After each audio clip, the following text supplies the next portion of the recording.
All right, this is Shaka Zulu, aka Jamarian again. This is part 4. I'm not going to show all the slides. I'm going to be a little fast, but I'm showing y'all something of what. See, civil rights passed in 1960s with Lyndon B. Johnson, but Roosevelt, that was president from 1933 to like 1949, 48 or something like that. He had talks with the Brazilian president, Getulio Vargas. And Vargas, he's from Brazil, like I just said. And he already knew about how to segregate blacks and not to integrate them because, mind you, we think that the United States of America has the largest African American group outside of Africa, but actually it's Brazil and South America, which has like 3 times the rate of the United States, the Africans in the United States. So I want to read this right quick. This is a conversation that took place in 1936, November the 17th or the 27th of 1936, before the New Deal. And that's what Roosevelt passed. So it says, race is elusive, an elusive category, and provides an even more elusive way to forge a sense of collective belonging. Nobody is more aware of elusiveness than Brazilian black power activists. For most of the history of blacks in Brazil, Africans and their descendants had a strong sense of being different from their white slaveholders. This difference was forced onto them and used to hold them at the bottom of Brazil's social hierarchies.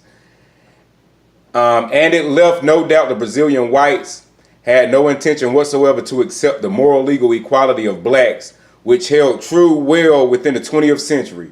The sense of black identity was indeed so strong during most of the colonial period and slavery, which lasted until 1888. Now, mind y'all, slavery ended in the United States of America 1863, 1865, and ended in Brazil in 1888. The African and Brazilian black and different ethnic and linguistic backgrounds and different degrees of biological mixture reportedly united. The contest, white supremacy, attempted to overthrow the system that held them at the bottom. On several occasions, Brazil barely escaped its Haitian moment. As late of 1931, the radical Frente Negra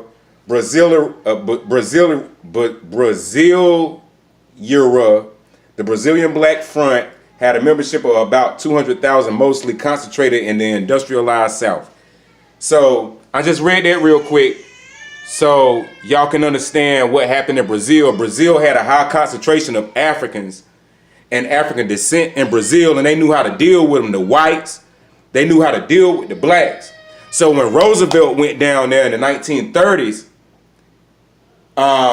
Vargas, which was the president of Brazil and South America, he told Roosevelt that you're doing your segregation wrong. He said the way that you're doing segregation, blacks are gonna come together and have some type of camaraderie and some type of cohesion, and they're gonna come together and they're gonna rise up against you. You need to integrate them, but it's really not integrating them. You're still segregating them. But by integrating them, you're destroying the black dollar. You're destroying the black family. You're destroying black economics. Because during segregation, black people was riding around and we were getting it. We didn't have it all the best 100%, but we was together. And so I just wanted to show y'all this on part 4 of my presentation. And so part 5 is the next slide.